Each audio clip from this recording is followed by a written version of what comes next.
Boa noite, pessoal. Hoje nós estamos com três companheiros valorosos, né, para o tema que escolhemos numa semana importante, né, para a comunidade LGBTQI+, a Semana do Orgulho, né? E quanto orgulho nós temos em estarmos aqui, não só pautando essa temática, mas nos colocando a fazer toda uma análise, né, a consideração sobre um elemento tão fundamental que é a nossa própria vida, né? Convidei três companheiros, inclusive da educação, porque a educação também ela traz essa possibilidade, né, da gente desmistificar, inclusive, muitas fake news, muitas mentiras, né, que são colocadas em torno da questão LGBTQI+, né? Nós vamos ter um terceiro bloco também para a gente. E aí, o que a gente faz diante dessa, não só da pandemia que está colocada, né, a maneira como está sendo tratada, inclusive isso, independente das orientações da OMS, mas para a vida dos LGBTQI+, onde é que fica toda essa política, né, diante desse caos? Então, é em torno disso que a gente vai conversar hoje, trocar um pouquinho, né, com cada um desses companheiros queridos aqui de atuação na base da organização aqui da educação no nosso município, Duque de Caxias, é importante dizer, né, uma cidade com quase beirando aí 1 milhão de habitantes, onde tem uma comunidade LGBTQI, mas que essa comunidade ela é proibida, né? Existe uma proibição velada de que a gente esteja de fato nas ruas, assumindo, demonstrando afeto, carinho às outras pessoas a quem a gente ama, né? E essa condição, ela não só leva ao adoecimento, como também leva a números altíssimos também de suicídio também, né? De muitos de nós, né? Então é importante colocar que muitos levantamentos, pesquisas, né? A ANTRA também, que faz todo um acompanhamento da vida das pessoas trans que sofrem cotidianamente, né? O Brasil é um dos que mais mata pessoas trans e LGBTQIs no mundo, é o Brasil, não deixa com que a gente se atropele ou venha mentir em relação a esses dados, porque eles estão aí para provar e eles precisam serem vistos, né, com muita seriedade e serem transformados em políticas públicas, não só de consideração, mas de valorização da vida de todas as pessoas LGBTI. Né? Então, vamos a essa nossa conversa, está todo mundo aí ansioso, tem gente chegando agora aí para nos acompanhar, né? A gente agradece quem está pegando para participar do nosso papo, o Fábio dos Santos, dando boa noite, Ana Paula Castro também, obrigada aí pelo elogio, né? Não só a mim, mas aos meus companheiros que hoje vão estar aqui. E quem tiver também alguma pergunta, quiser também colocar, já aproveitem para ir colocando, para que eu possa também compartilhar aqui com meus amigos, tá? Franci Marinho também chegou. Então, vamos esquentar então o nosso papo?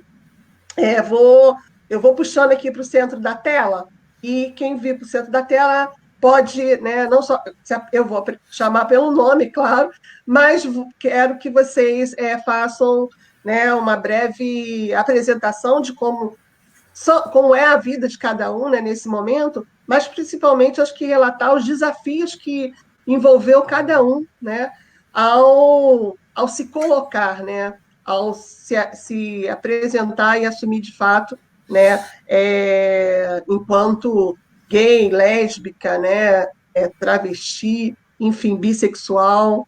Então, vamos primeiro conhecer nossos companheiros e entrar no debate político, né?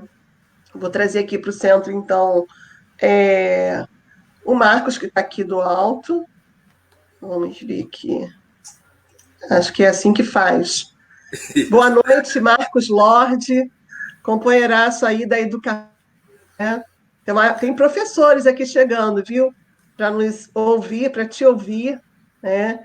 E você, Marcos, como é que está hoje a sua vida? Como é que você está aí na militância? E como é que foi, né, toda essa sua caminhada, né, inclusive até a chegar a Luanda, né? É Luanda? Luanda, homenagem à Luanda. capital de Angola. Isso. Boa noite a todos, todas, todes. Para mim é uma alegria estar aqui, já queria começar já dizendo isso, poder compartilhar com todo mundo essa experiência. Para mim, a minha assumir minha sexualidade foi muito tardio. Eu sempre que eu tenho a oportunidade, eu gosto de dizer para as pessoas que eu assumi muito tardiamente. Eu assumi minha sexualidade já aos 26 anos de idade. E isso foi resquício da minha formação cristã, ultraconservadora. Eu vim de uma formação cristã muito conservadora mesmo. Eu vim de igrejas extremamente tradicionais, onde a minha sexualidade era um pecado, era uma abominação. Então, me assumir significava aceitar que eu tinha algo que era condenável. Então, foi muito difícil para mim, foi um processo muito longo, muito doloroso, aceitar minha sexualidade. E quando eu aceitei a minha sexualidade, quando eu me entendi como um homem gay, fazer esse processo de retorno a uma religiosidade cristã saudável, conciliada com a minha sexualidade, foi ainda mais difícil. Foi um processo muito longo, mas foi muito importante. E aí eu acho que é importante eu dizer que a Igreja da Comunidade Metropolitana, a ICM, no Rio de Janeiro, foi importante demais para mim. É uma igreja cristã que tem uma religiosidade muito saudável que me permitiu me encontrar nesse espaço do sagrado, com a fé que eu tinha, com um Deus que não me excluiu, com um Deus que inclusive me permitiu entender que a minha relação com Deus passava com a minha relação com o próximo e com todo o sagrado que tem nesse próximo. Foi na igreja ICM, na comunidade Betel, que eu encontrei, inclusive, o diálogo interreligioso. Eu consegui entender que eu posso dialogar com pessoas que têm uma fé diferente da minha e que isso não diminui a mim nem a essas pessoas, que a minha fé não é maior do que a dessas pessoas. Então, para mim, isso foi muito importante. E me encontrar, inclusive, como drag queen nesse mesmo espaço sagrado. Isso, para mim, foi libertador demais. Descobri que eu podia ser Luanda naquele espaço sagrado, e isso para mim foi libertador. Foi uma coisa que durante algum tempo eu tive distanciado, retornei a me montar agora durante a pandemia, porque isso foi saudável para mim.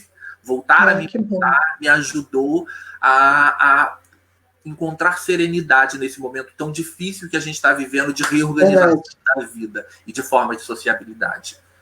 Então, para começar, eu acho que isso daí já dá um impulso para a gente iniciar essa conversa.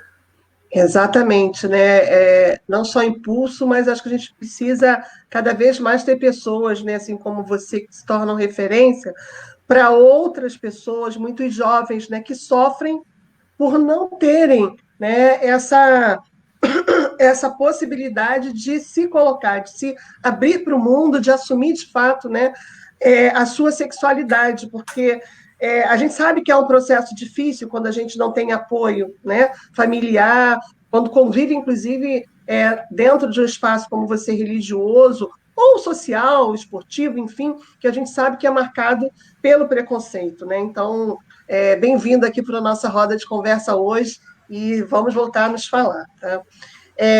Vamos aqui agora para Carol. Ana Carolina Almeida, aqui em destaque no vídeo. Ana Carolina é professora também da Rede Municipal de Duque de Caxias, né? Faz parte aqui da direção do CEP e é uma das lideranças também do PSOL Caxias, né, Carol? E aí, Sim. Carol, como é que anda a sua vida? O que você anda fazendo nessa período aí de isolamento social e como foi para você? Boa noite a todas, a todos e a todes.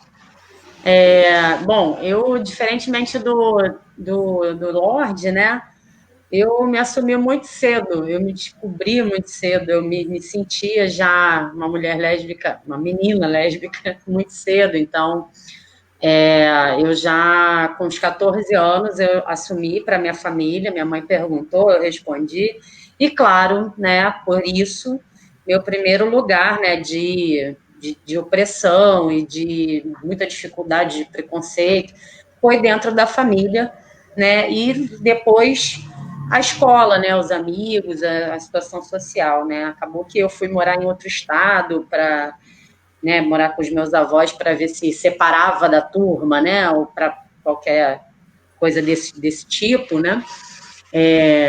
Minha mãe falava que era só uma fase, que ia passar, aquela coisa da negação, e por muito tempo, né, eu ainda tive que enfrentar aí né, essa não aceitação da minha família, mas hoje já vivo uma situação diferente, né, os meus pais né, me aceitam, me respeitam. O problema só está, né, diante da sociedade, assim. Eu nunca escondi, né? Eu acho que eu nunca tive, né? Na verdade, eu estive num armário meio entreaberto por conta da pressão social, né? Mas assim, internamente, eu nunca estive dentro de um armário. E assim, em relação ao meu trabalho, durante muito tempo eu acabei que, né, neguei a discussão dentro da escola, dentro do meu ambiente de trabalho, mas nunca neguei isso em relação à sociabilidade dentro desse espaço, né? E eu fui descobrir, né, as questões em relação à identidade de gênero e que seriam importantes para serem faladas e trabalhadas dentro da escola há poucos anos, há pouco mais de 5 anos, né, que eu comecei a entender a importância da gente se assumir, da gente conversar, da gente ser uma referência, ter que ser uma referência dentro desse espaço escolar que eu tanto sofri, né, quando estava na minha vez lá, né, do ensino fundamental, ensino médio, de lembrar, assim, o quanto eu não me sentia referenciada e o quanto eu me sentia isolada, né, excluída dos grupos, porque eu era uma menina diferente, né? Então, assim, é isso, assim, hoje, assim, eu tenho uma outra visão, né, já há algum tempo o Baldo está querendo participar da live, mas é isso, aí a gente vai... Isso, a gente vai ampliando. E, Carol, é importante, assim, esse seu histórico, né? Mas é fundamental também ressaltar que na nossa cidade, né, Duque de Caxias, uma maioria, inclusive, da população negra, né, LGBTs também, negros e negras, né, que enfrentam muito mais dificuldades durante esse processo, né?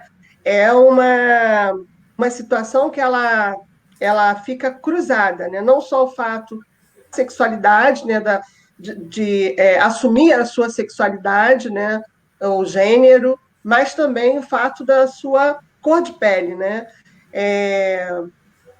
A gente vê que o processo, inclusive, de criminalização, né, dos assédios que as pessoas sofrem, também tem esse recorte, né, o recorte racial. O recorte racial, ele também é muito forte, né, na nossa existência.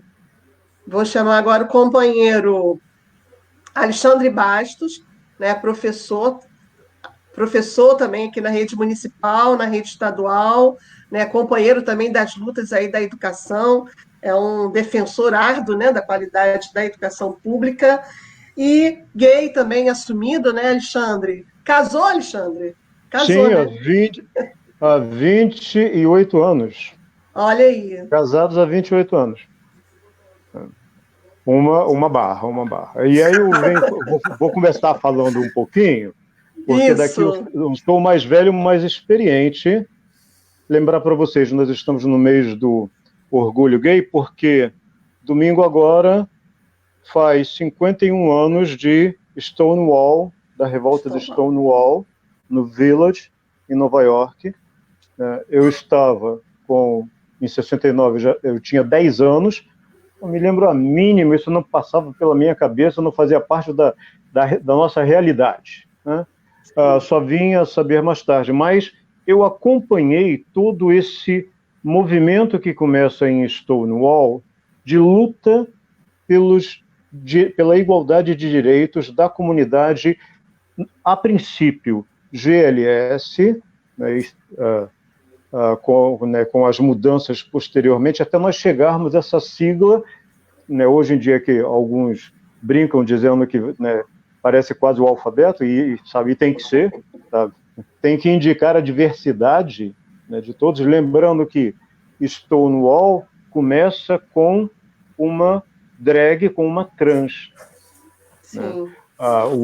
A revolta de lá começa, o primeiro passo é dado por uma trans. Né? E aí vamos respeitar, né, as minas, as monas, tá?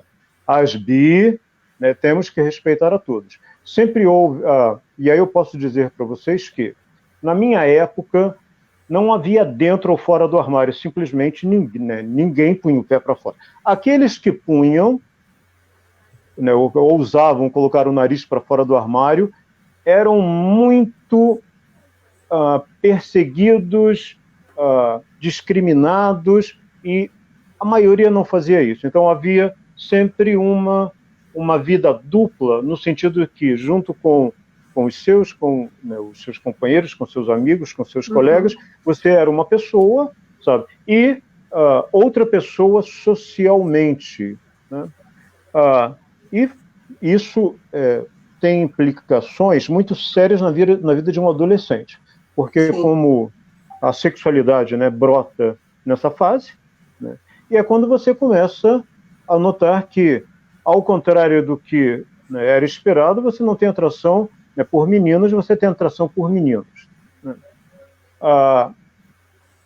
E isso, naquela época, é extremamente difícil, porque saber, hoje em dia, as coisas estão mais claras. Né? Aí eu costumo dizer que eu venho de uma época muito mais fácil, porque ou era preto, ou era branco, ou era hétero, ou era homossexual, ou era rico, ou era pobre. Sabe? Hoje em dia nós temos 50 tons de cinza, né? Se temos 50 letras na sigla, e muitas vezes fica até difícil para você explicar para os outros o porquê, né, da necessidade de nós termos essas siglas representadas no nosso movimento. E aí, com o passar do tempo, eu fui acompanhando todas essas mudanças sexuais, né, que acontecem na sociedade desde a década de 80. Tá? E aí você tem, já na década de 80, eu estava na faculdade quando conheci Gabriela Leite, né, socióloga, prostituta, né, líder das prostitutas, conhecia todas as, segundo ela, né, todas as zonas desse país, de norte a sul, do Chuí ao Oiapoque, né, uma pessoa maravilhosa. Eu conheci Gabriela, ela fazia parte do movimento Prostituição e Direitos Civis, foi quando eu conheci o jornal O Beijo da Rua, e veja que tudo isso naquela época era muito marginal. Né? Se hoje em dia nós temos assim um mínimo de políticas públicas voltadas para essa população, naquela época, sabe, não existia. Nada, né? A coisa acontecia no nível do ISER, né, de poucos, né, movimentos que, né, tinham muita dificuldade para sobreviver. Hoje em dia, a Carol, né, que é novinha, né, sabe, está desfrutando de uma luta de toda uma geração que levou muita porrada, sabe, para nós chegarmos aqui hoje com todos esses problemas que nós temos, tá? Chegarmos aqui hoje 4 professores da rede pública, sabe, da rede estadual, das redes municipais, sabe, e colocarmos e conversarmos tranquilamente, normalmente, mesmo dentro da minha família, junto com os meus amigos, dentro da minha escola, não é que não tenhamos receio de sermos discriminados, não, mas pelo menos hoje em dia a gente tem lei. Tá? Ainda que no Brasil, nós tenhamos sido mais avançados que em outros países em que, né, naquela época, o homossexualismo e não a homossexualidade, porque era considerado doença, né, só sai do Código Internacional de Doenças na década de 90. Ou seja, tudo isso, historicamente, tudo isso é muito recente. Exato. Tá? Então, eu tenho a honra de ter participado disso tudo. Isso. Ó, tem mais uma galera boa chegando aqui, tá? Pessoas, inclusive Ana Cláudia Bonfim mandando um beijo para o Alexandre. Tem a Beijão, companheira Cláudia. Adriana Santana, a Mônica Drica, Rangel, muito bom. Ludmila, mandando um beijo para Carol, Daniele Pupi, Gabriela Laurindo, Lucélia Flores. Não sei se vocês estão conseguindo ver ao lado, se tem como acessar o Facebook, né? Vocês podem também estar colocando aqui, ó, Cristina Mello. E a Dani, a Daniele Pupi, né, está trazendo um debate, inclusive falando, né, da dificuldade dentro das escolas, que é até, né, a nossa segunda rodada.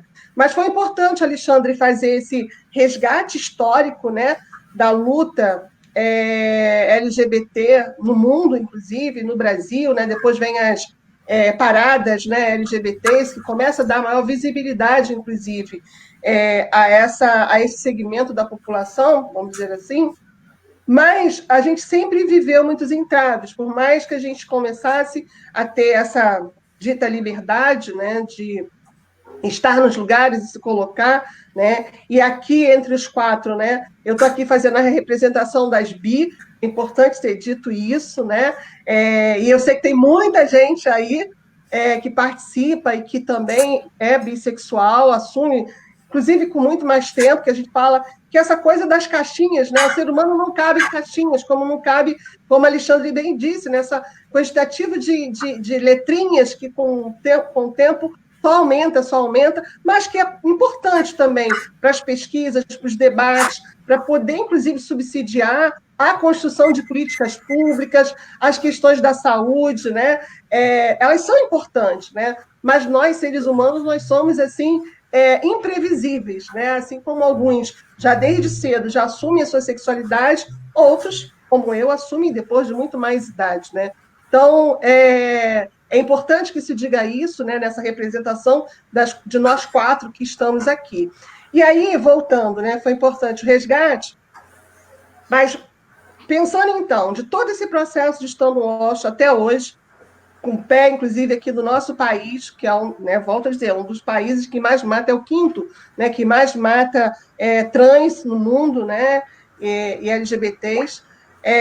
Como que a gente... Vocês, nós, né, eu também vou estar me colocando, mas como é que a gente encara esse debate, e é isso a provocação, inclusive, da Daniele, em pensar essa colocação dentro da escola, como é que a gente se posiciona, como é que a gente lida com os nossos alunos, inclusive com nossos colegas também, profissionais da educação, né? Como é que essa questão ela pode estar no cotidiano do currículo escolar, sabe? A gente sabe que a escola, inclusive, é o primeiro espaço de exclusão dos LGBTs, né? Tem a família, mas depois é a escola. A escola, ela acaba dentro de toda a sua política, que a gente sabe que tem, né, todas as tensões, as disputas também de viés pedagógicos, mas é também a que mais exclui também os LGBTs, né? Como é que vocês veem essa questão? Podem completar a questão das lutas, né? Até a gente chegar nessa luta própria dentro do aspecto da educação. Vamos trocar um pouquinho agora? Carol, começou o Marcos, agora a gente pula para a Carol. Eu. Então, dentro da escola, né? Eu acho que essa discussão dentro da escola ela é fundamental, porque, sinceramente, a escola é um lugar para nós, LGBTs, é um lugar de opressão extrema. Assim. É bom a gente falar assim, que 80%, quase 80% das pessoas LGBTs sofrem primeira violência na escola, né? E muitas dessas pessoas, elas abandonam, na verdade, são expulsas da escola, né? Por conta dessas opressões sofridas dentro dela. É bullying, é preconceito mesmo, né? De fato, são injúrias, exclusão, ridicularização, né? Então, tudo isso faz com que nós sejamos expulsos muito brevemente da escola, né? Então, essa evasão, que na verdade não é evasão, é expulsão, ela acontece no meio escolar. Né, o primeiro meio social, assim, fora a nossa própria família, né, em que a gente acaba encontrando isso. Então, assim, a Fran, ela fez uma pergunta aqui importante, que eu acho que é legal colocar, né, de que forma a escola pode contribuir para o combate à LGBTfobia. E essa é uma discussão que a gente fez por muito tempo, assim, experimentações, né, dentro do ambiente escolar, de como a gente consegue colocar isso, né, essa discussão em prática na sala de aula, no contexto do seu alunado, né? Lembrando que a gente tem um plano municipal de educação que não abarca, né, essa discussão dentro da nossa escola, mas que a gente faz esse enfrentamento de resistência dentro das próprias unidades escolares, né, nós, professores LGBTs, e alguns que apoiam, alguns poucos, infelizmente. Então, assim, a escola, ela contribui à medida que ela não exclui, né? Então, enquanto a gente tiver uma escola que é sexista, é uma escola que separa, né, que ela não agrega, que ela não é um ambiente que vai receber o aluno da forma que ele for, né, essa escola ela é excludente, ela passa a ser ela é excludente em si. O aluno que chega na escola e que não se sente acolhido e não se vê nesse ambiente escolar, ele já se sente ali oprimido. A primeira coisa que acontece é lá na educação infantil, né? Quando você tem brinquedo de menina e brinquedo de menino, que é bom falar também de identidade de gênero, quando você tem meninos brincando só com meninos e meninas brincando só com meninas, quando você tem lá a filinha, né, de meninos e de meninas, é tudo sempre separado e apenas em duas coisas, né, em dois elementos. Menino e menina, é sempre assim, azul menino, rosa menina, fila de menino, fila de menina, banheiro de menino, banheiro de menina, brincadeira de menino, brincadeira de menina. Então, assim, é desde a educação infantil que a gente fala isso. Aí as pessoas vão dizer assim, mas a gente vai fazer o quê, então? A gente vai pegar a criança e colocar o menino, né, que tem lá, que nasceu menino, vai colocar o que a gente acha que não é? Como é que vai ser essa... Cara, simplesmente é não fazer essa separação. As crianças, se você pedir para elas fazerem uma fila sozinhas, a primeira vez na escola, provavelmente elas não vão saber fazer uma fila, você vai indicar, e quando elas começarem a se formar, elas vão fazer uma fila única. Elas não vão se separar por gênero, elas não vão se separar, as crianças, ninguém nasce, né, LGBT-fóbico. Né? A gente não nasce fazendo separação de raça, nem de classe, a gente vai adquirindo isso com o tempo. E é a escola a principal formadora, né, dessas fobias todas, do racismo, da LGBT-fobia, né, dessa dificuldade da própria pessoa se identificar, né, como uma pessoa trans, ou uma pessoa que não seja heterossexual, ou seja, que não está nessa caixinha, né? Eu digo isso por mim mesma, que fico numa dificuldade tremenda porque eu não sou a mulher feminina que a sociedade padrão queria que eu fosse, né? Sou lésbica, né? Sou sapatão, mas também não quero ser confundida com nenhum homem, então não é uma coisa nem outra, e eu não sei por que tentam o tempo inteiro me enfiar dentro de uma caixinha, e eu não quero, eu quero ser livre. É isso aí, Carol.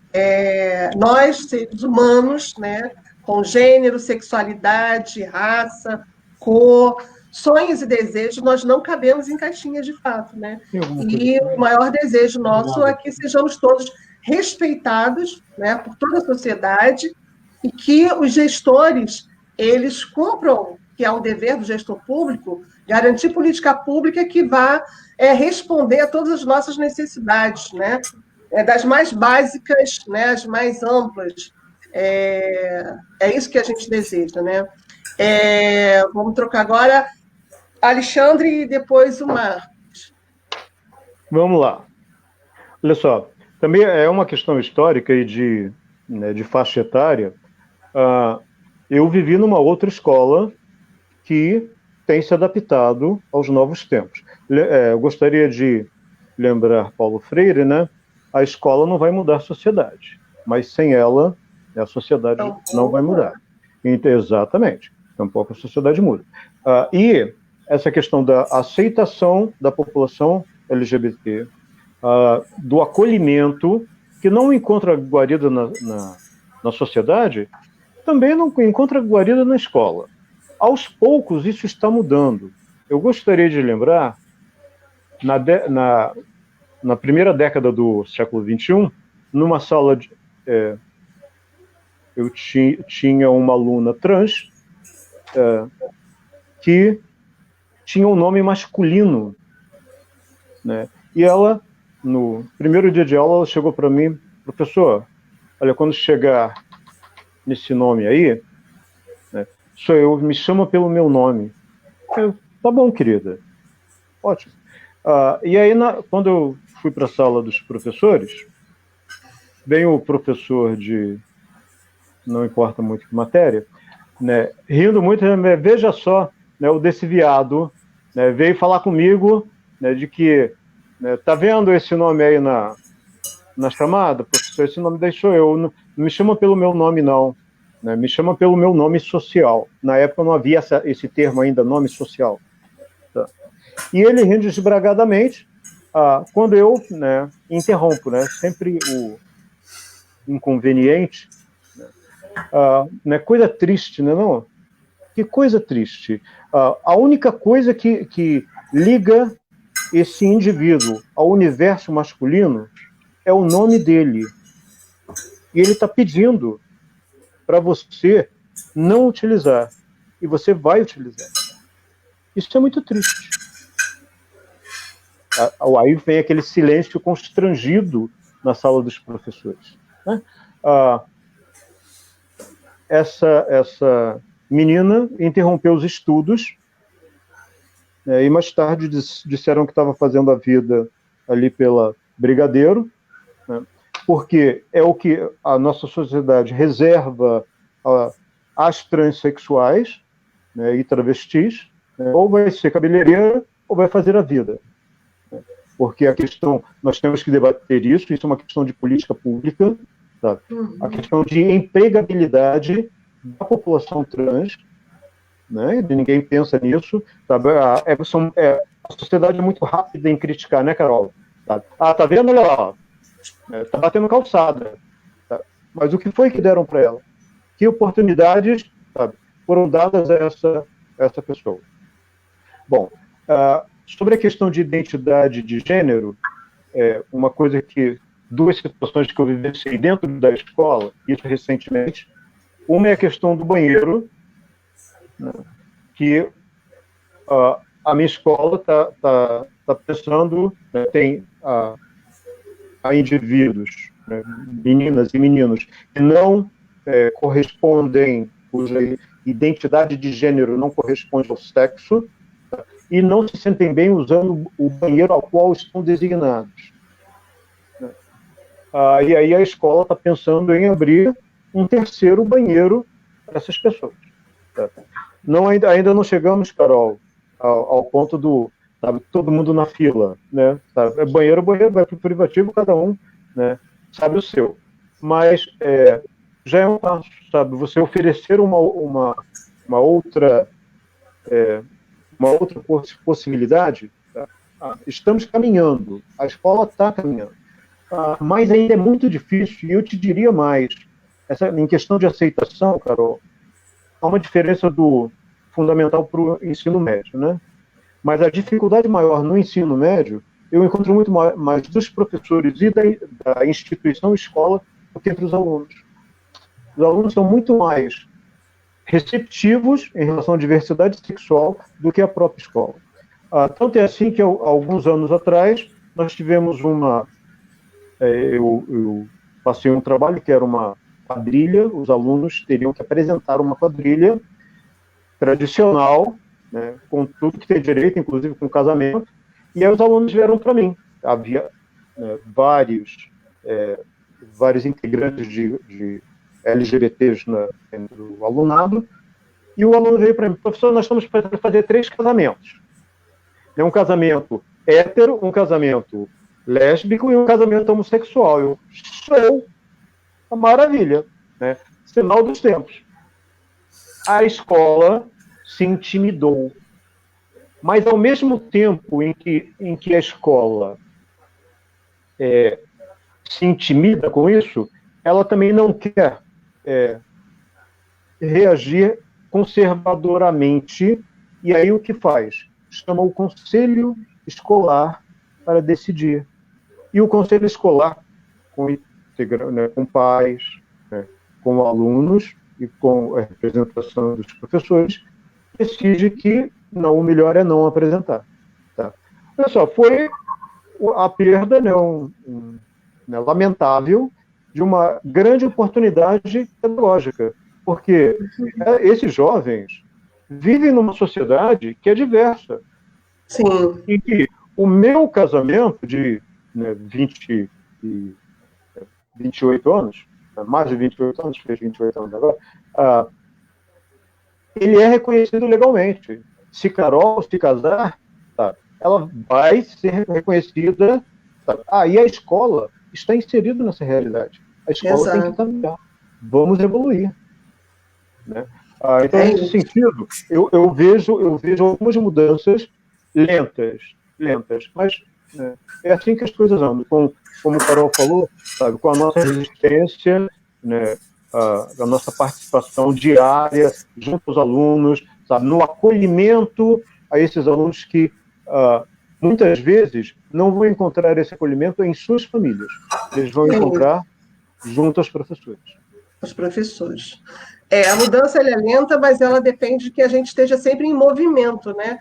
Porque só está em movimento que a gente pode estar impulsionando marolas, e marolas podem se transformar em grandes ondas, né? Acho que esse é o nosso desafio, né? Marcos Lorde. Então, do debate. Eu acho que é exatamente isso, sabe? A dificuldade que existe da gente conseguir criar um ambiente saudável. E aí o Alexandre trouxe a questão de quando você tenta ampliar essa discussão, e alguns professores e professoras, a gente sabe que não estão preparados e nem querem se preparar para isso. Eu acho que isso a gente tem que ter muita clareza. Você ser LGBT dentro do ambiente escolar, como professor, como docente, como professor, como professora, muitas vezes é você ser um combatente solo dentro daquele espaço. Porque todas as demandas vão cair no seu colo. É igual você ser negro e negra dentro de uma escola. Qualquer debate que tenha sobre negritude, que vai ser sempre em novembro ou em maio, vão procurar você. Ser LGBT é a mesma coisa. Qualquer coisa que aconteça, que as pessoas, desde a educação infantil, quando a professora começa a ver assim, eu tenho um aluno que eu acho que ele é gay. Na educação infantil, alguém já está começando a querer colocar um rótulo nessa pessoa, e aí já chega falando para você, e aí, o que eu faço? O que eu faço com ele? O que eu faço com ela? Como é que eu ajo?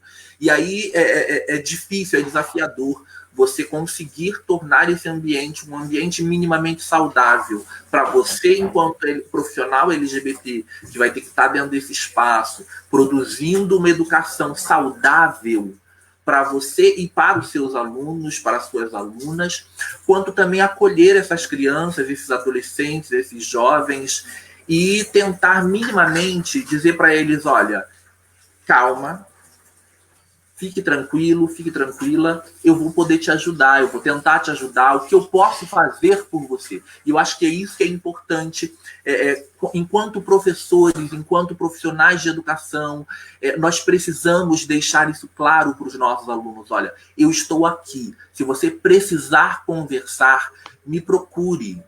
Porque é isso que a gente tem necessidade de deixar claro para essas pessoas, que eles têm um porto seguro ali, olha, me procura, eu posso tentar te ajudar, eu vou tentar fazer alguma coisa por você, eu posso te orientar para os órgãos públicos necessários, porque às vezes a pessoa é vítima de violência familiar, essa pessoa é vítima de diversas violências, e isso, principalmente agora no cenário da pandemia, onde os nossos alunos, as nossas alunas LGBTs, que tinham somente na escola um espaço saudável de sociabilidade, porque ele não podia ser quem ele é em casa, ele não podia ser quem ele era na rua, e a escola passou a se tornar um espaço de sociabilidade para essa pessoa LGBT.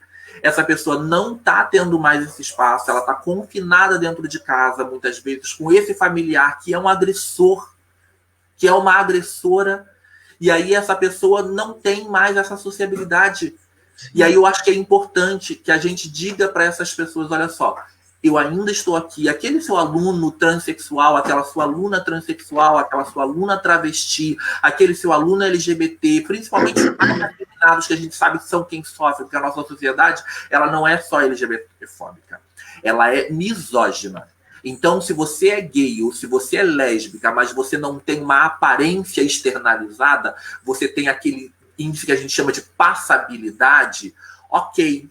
Você vai ser um 007 no mundo, você vai viver a sua sexualidade escondida e a sociedade vai, inclusive, aceitar isso. Sua cristaleira é de vidro, todo mundo sabe que você é, mas se você não aparenta ser, ok, a sociedade ignora.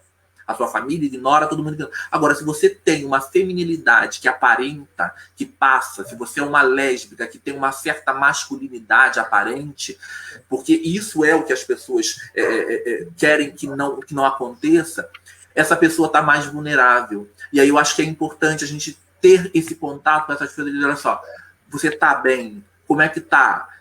Como é que está sendo estar em casa? Como é que está sendo estar com essa família? Como você está se sentindo seguro? Você está se sentindo segura? Porque é isso que é importante. A gente vive numa sociedade extremamente violenta e a gente tem acompanhado, os números da violência estão aumentando muito nesse período da pandemia, no período do isolamento, porque as pessoas não têm segurança, as pessoas estão se sentindo aprisionadas. Estar em casa para algumas pessoas é isso, é estar aprisionada, não só porque ela está entre quatro paredes, mas é porque ela está prisioneira com carcereiros e carcereiras. Sim.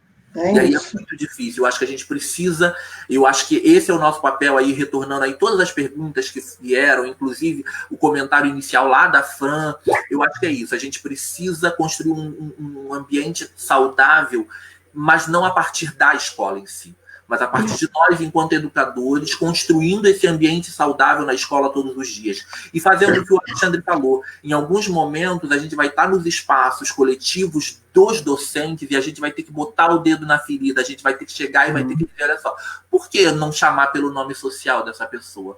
Qual é o problema em você respeitar quem ela acha que é, quem ela diz que ela é? Porque você está querendo dizer que ela não pode ser essa pessoa, por que ela não pode ser essa pessoa? Eu acho que às vezes a gente vai ter que fazer essa provocação, a gente vai ter que entrar nesses conflitos, porque nós temos muito mais segurança e muito mais propriedade para poder discutir nesses espaços, porque esses indivíduos nunca vão poder.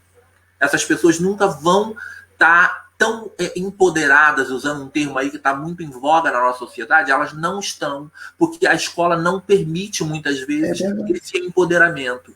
E aí a gente vai ter que, sim, ser essa pessoa. E aí você não precisa ser LGBTQIA+, para você fazer isso. Você pode ser simplesmente um parceiro, uma parceira da população LGBT. Você pode sim ser uma pessoa que se coloca do nosso lado, que é o que antigamente, na primeira sigla do GLS, lá, você pode ser o simpatizante.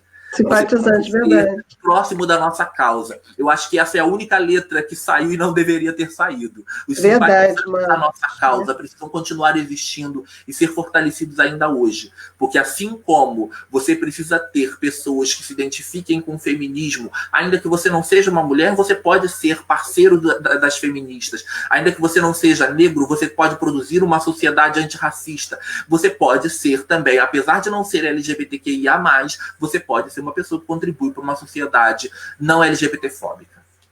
Exatamente, isso é fundamental, né? A gente está aqui do lado acompanhando, né? A galera, a Fran colocou de novo aqui, né, uma questão sobre como é que a gente avalia a questão da ideologia de gênero. Adriana Santana perguntando se a gente conhece algum... Ai, deixa eu ligar a tomada aqui que meu... Ai, meu Deus! Bateria, esqueci de... Pronto. A Adriana perguntando se a gente conhece algum jogo ou desenho animado que tenha como personagem principal um LGBTQI+, né? A Carol até já deu uma resposta aqui no chat. Drica, só tem para adolescentes. Eu de fato, eu não conheço. Eu conheço. Mas não assumidamente, né, colocado. A gente deduz que o personagem... Né, só fora daqui. Só fora do Brasil. Só fora do Brasil. Fora do Brasil fora, você né? tem... Aqui não. Exatamente. Você tem na Inglaterra, você tem na França. Inclusive teve uma cartilha aí que estava sendo usada pelo Bolsonaro para dizer que fazia parte do kit gay, que na verdade era a tradução de um livro francês, que não era nem distribuído na rede pública, né?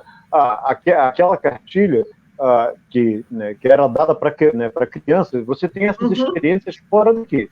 No Brasil, nós ainda estamos lutando contra o conservadorismo, sabe? O avanço do fundamentalismo religioso, né? E com os sonhos, né, de persecutórios de uma maneira de piroca, kit gay, etc, etc. Então, enquanto nós não vencermos essas ideias, ainda não vai rolar historinha para criança LGBT. É isso. E, assim, avisar que o Anthony, né, ele está assistindo a gente, tá? Pessoal, ele está assistindo aqui do dedinho com a Adriana. Deixa eu só virar o jogo para a gente poder garantir aqui o horário. É isso, quando o papo começa a esquentar, a gente se atenta para o tempo, que acaba se tornando muito pequeno, né? A Josiane Peçanha entrou e está dizendo, a Shira é LGBT. Na nova versão, o desenho inteiro, todos os personagens são LGBTs. Eu ainda não vi, confesso que ainda não vi. Na Netflix tem um desenho, uma série, né? Um desenho animado que chama Super Drags. Que é... Eu já ouvi falar. Maravilhoso, mas é indicado para adolescente. Tá? Isso, adolescente. Marco já está ali, saudando. Amo de paixão Super Drags. E olha como é importante, né? Ter material, sem ser assim, não necessariamente didático, né? Mas os desenhos, revista em quadrinhos, né? Que pudessem ter todas essas representações ali, porque nós existimos, nós fazemos parte dessa sociedade. Então, a gente também tem que estar ali sendo garantida a nossa representação. Mas, voltando ao nosso papo aqui, para a gente agora fazer a nossa última rodada, por causa do tempo, o relatório anual de mortes violentas, né, de LGBTs no Brasil, que é uma pesquisa que é lançada todo ano pelo Grupo Gay da Bahia, ele apontou que o ano passado, em 2019, aconteceram 329 mortes violentas, sendo 297 homicídios, foram pessoas LGBTIs assassinados, e 32 suicídios. No ano, a gente bateu aí uma morte a cada 26 horas. E um dado também, assim, eles têm esses dados, mas existe uma dificuldade também de fazer esses mapeamentos, porque nos levantamentos oficiais, na maioria, né, dos casos, não existe esse apontamento também. Então, tem uma dificuldade de ter dados oficiais do Estado, e também esses dados são subnotificados, né? Por conta disso, também são subnotificados. Os trans, da virada de 2019 para 2020, houve um aumento em 90% no número de trans assassinadas, né? Nós pulamos de 20 para 38 assassinatos. E esse ano, em 2020, de janeiro a abril, houve um aumento de 48%. 48%. Entre 2009, no período entre janeiro e abril, comparado, né, com o ano passado, houve um aumento de 48%. E veja bem, nós não estávamos ainda em isolamento social, né? O Marcos, ele trouxe essa fala aqui, né, e a gente, inclusive, que participa também do movimento de mulheres, está acompanhando aí o aumento da violência doméstica, né? Ou seja, que afeta as mulheres, afeta também aos LGBTs, as crianças, aos idosos, nesse momento da pandemia. Se de janeiro e abril já havia um aumento de 48%, imagine agora nos próximos, né, levantamentos que a gente deve acessar. Então, essa é uma situação real, né, para além de todo um condicionamento político que existe nesse país, do extremo conservadorismo, da perseguição, da fala, inclusive, de representantes do poder público, né, no Brasil, que são ainda favoráveis a terapias de reversão, né, com base em prefeitos de conversão religiosa. Ainda existe muito isso, né? A negação de um emprego, a negação de uma possibilidade de promoção quando nesse emprego, assédio sexual.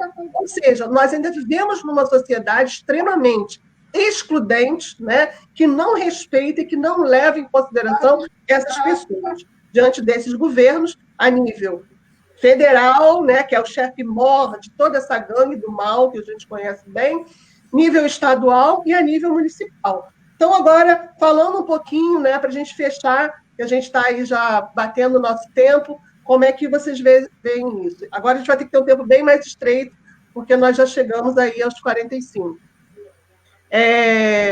Quem foi? Alexandre. Bom, vamos lá. Eu acho que a palavra... Carol. Tá. Eu acho que a palavra são políticas públicas. O que nós precisamos são políticas públicas. O Lorde falou da aceitação do nome social. Pessoal, não tem aceitação não, isso é lei. Há 15 anos atrás não tinha, mas hoje em dia você tem que chamar o aluno pelo nome social dele, e acabou. Então, o que nós precisamos de políticas públicas. A outra coisa que o Lorde falou também sobre a violência familiar. Nós temos problemas com alunos que são expulsos de casa porque os pais descobrem a sexualidade, que não era que eles queriam que a criança, que o jovem tivesse, e são expulsos de casa. Para onde vão essas crianças? Tá? Casas de acolhida. Em São Paulo já há algumas que fazem esse tipo de trabalho. Ainda sobre políticas públicas, a questão de capacitação dos professores. Ao contrário do Lorde, eu ainda acho que há muitos professores, um grande número, a grande maioria, pelo que eu tenho visto, sabe, que quer aprender. E aí, Lorde, assim, não é que seja simpático, mas reconhece que é um fato, e contra esse fato não há como lutar, e querem entender. Porque se você...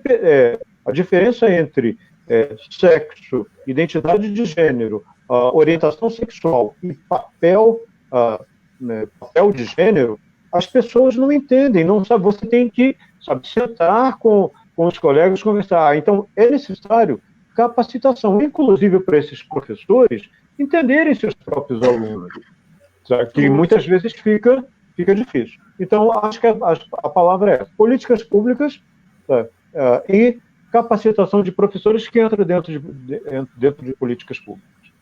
Verdade. Marcos? Eu não discordo do Alexandre em momento algum nisso. Eu acho que é exatamente isso. Eu acho que o grande problema é a falta de políticas públicas, e aí a gente tem que entender, não tem que ser políticas de governo. Isso tem que ser política pública, política de Estado. Se nós vivemos numa sociedade que tem um Estado presente, ou pelo menos deveria ter, então que o Estado se coloque organizando políticas públicas de proteção social. Eu acho que isso realmente é o que falta. Eu acho que essencialmente é isso. Isso permitiria que as pessoas tivessem segurança. Eu não discordo também que um bom número de profissionais de educação estão procurando se capacitar, estão procurando entender, estão procurando mudar o ambiente escolar. Mas a gente não pode generalizar e dizer também que é todo mundo.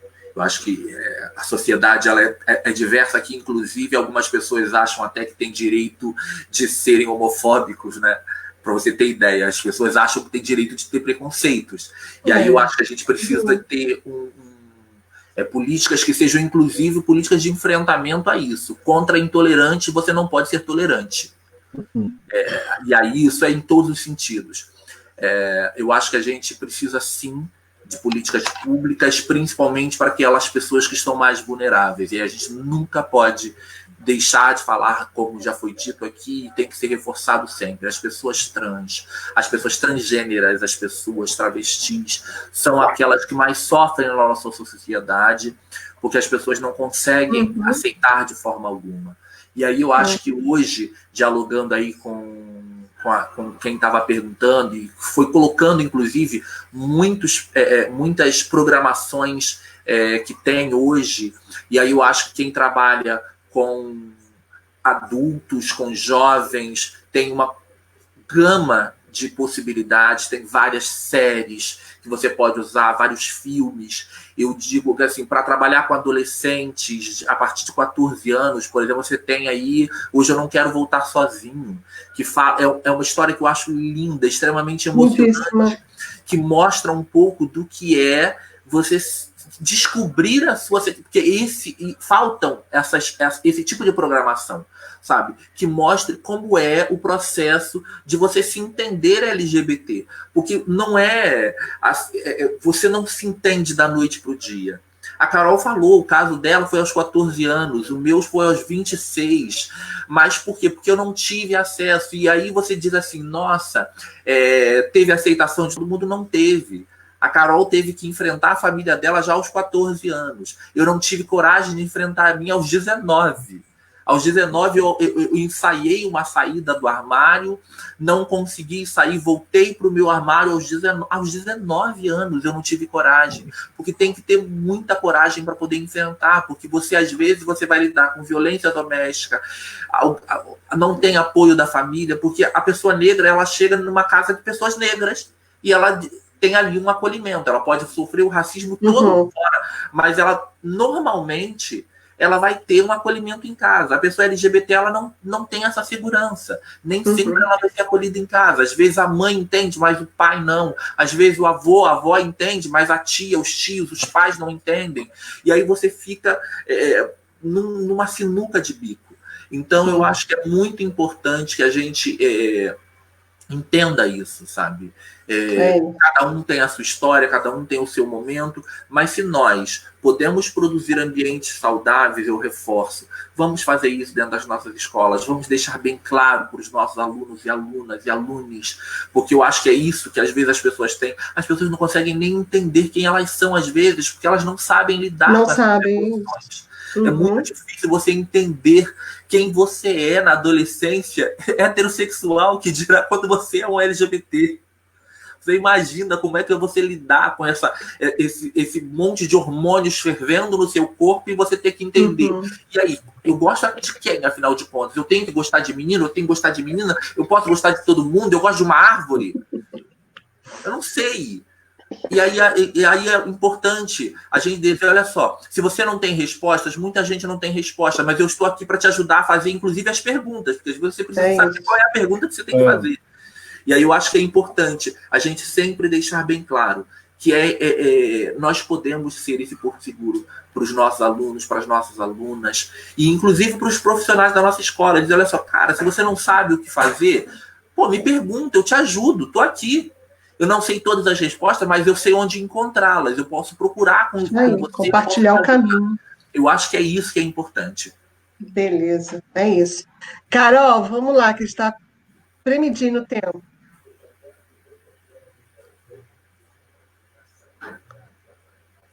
Você está muda, Carol. Nós estamos te ouvindo. Desculpa.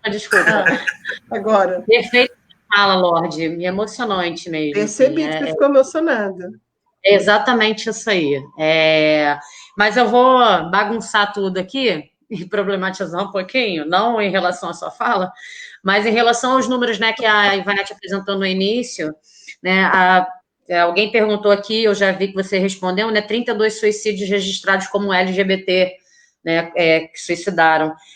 Isso os que foram identificados, né, porque quanta gente, né, você fala assim, puxa, mas ele ia casar agora, estava tudo certo, ele, a noiva, e de repente o cara fugiu de uma situação que ele mesmo já não conseguia mais ter controle. Então, assim, existe muito essa questão, né? O cara vai lá, é assassinado porque é viado, ou a mulher é assassinada porque é sapatão, ou porque é mulher trans, né? E vão dizer que foi assalto, que foi violência urbana, né? Que foi isso, foi aquilo, inventam um monte, não é? Uma cortina de fumaça para, né, esconder, né, essa nossa sociedade. E eu queria lembrar também que a gente passou por um processo eleitoral em que 57 milhões de pessoas disseram que tudo bem ser LGBTfóbico. Tudo bem ser racista. Ele pode ser racista, ele pode ser LGBTfóbico e pode ser presidente do país. 57 milhões de pessoas nesse país fecharam seus olhos para as maiores violências que a gente sofre, que o povo oprimido sofre. O povo oprimido, que eu digo, é todo mundo que sofre qualquer tipo de opressão, seja por ser classe trabalhadora, por ser pobre, por ser negro, por ser viado, sapatão, seja lá o que for. Né?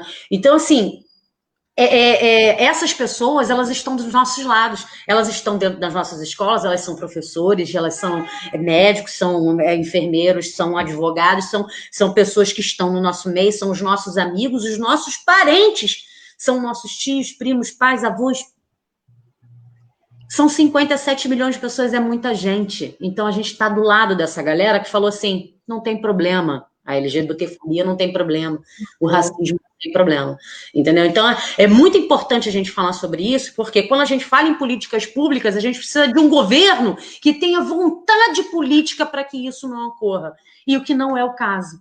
Não é o que está acontecendo agora, porque o eleitor que elegeu o Wilson Witzel, né, o governo do Estado, é o mesmo que elegeu o Bolsonaro, é o que elegeu o Crivella, é que elegeu o Washington Reis, é essa mesma galera. Então, a sociedade, ela está doente. Na verdade, a gente tem uma sociedade adoecida, entendeu? Então, a gente precisa curar essa sociedade através desse tipo de coisa que a gente está fazendo aqui. É debate, é conversa, é levar a nossa voz para onde quer que a gente tenha que levar, que a gente levante e tenha força para isso, dando força para o outro, né? E, claro, nós, como educadores, temos a missão de levar isso também para dentro da escola. Perfeito, Carol, perfeito. Não esquecendo, né, que o Covid-19, né, estarmos hoje no isolamento social, nos coloca essa responsabilidade, primeiro, de entender por que estamos nessa situação, e aí você trouxe esses elementos, e a outra questão é enxergarmos que esse sistema está falido. Todas as representações políticas que estiveram até o momento, nas várias instâncias de poder, só aumentaram a exclusão nesse país, seja a exclusão econômica, mas também a exclusão, né, das pessoas. A marca que eles fizeram, né, quando optaram lá por esse governo, é a marca da exclusão. E isso coloca, então, essa responsabilidade de repensar esse mundo, repensar tudo. Chega, porque a gente já passou por várias etapas, né, históricas de luta, de dizer não voltaremos mais para o armário, não voltaremos mais para as senzalas, né? Enfim, nós estamos aqui, por isso que, inclusive, a nossa chamada aí nós existimos e nós resistimos.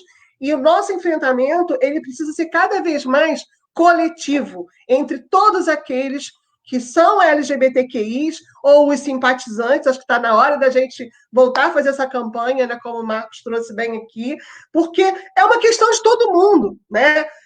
Ninguém nasce LGBTfóbico, ninguém nasce racista. As pessoas, elas são ensinadas dentro e fora da escola. Então, enquanto educadores que somos, os companheiros que estão aqui também assistindo, que a gente faça também esse movimento ser um movimento pedagógico, onde não só as nossas falas, né, mas as nossas ações, posturas, dentro, fora de aula, dentro, fora da escola, elas sejam de defender quem somos nós nos orgulhamos por sermos, né, por nos assumirmos assim, por amarmos quem quisermos, e as pessoas não têm que entender. As pessoas, elas têm que se pautar pela própria vida, né? E não se pautar pela vida do outro apenas, respeitando.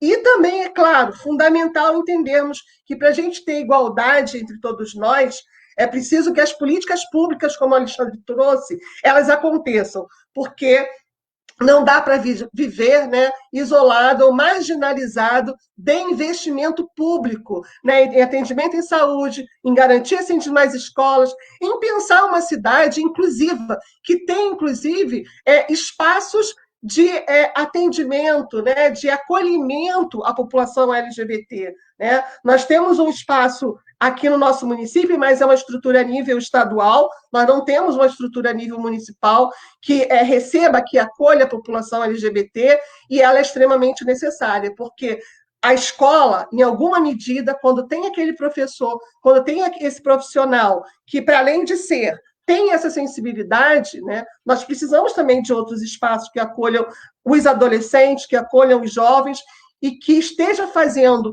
um movimento de prevenção de suicídios e prevenção também das mortes que acontecem cada vez mais em alto número. Então, assim, quero agradecer demais a participação de vocês, da nossa ousadia, a cara aqui, né? É importante dizer, dos companheiros que estão aqui participando também no chat aqui do Facebook, né?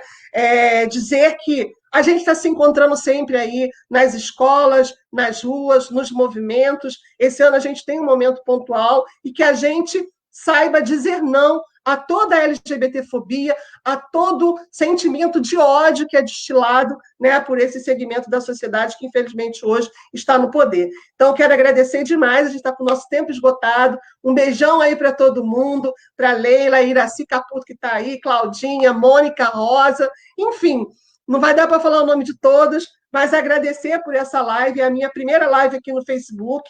Nas próximas semanas estaremos voltando com outros temas e com outros companheiros também para compartilhar. Esse sistema que tivemos até aqui não nos representa, ele não nos serve mais. Vamos repensar as nossas vidas por uma perspectiva não só de acolhimento, mas de respeito, para que todos nós possamos ser o que desejamos ser. Obrigado, gente. Beijo.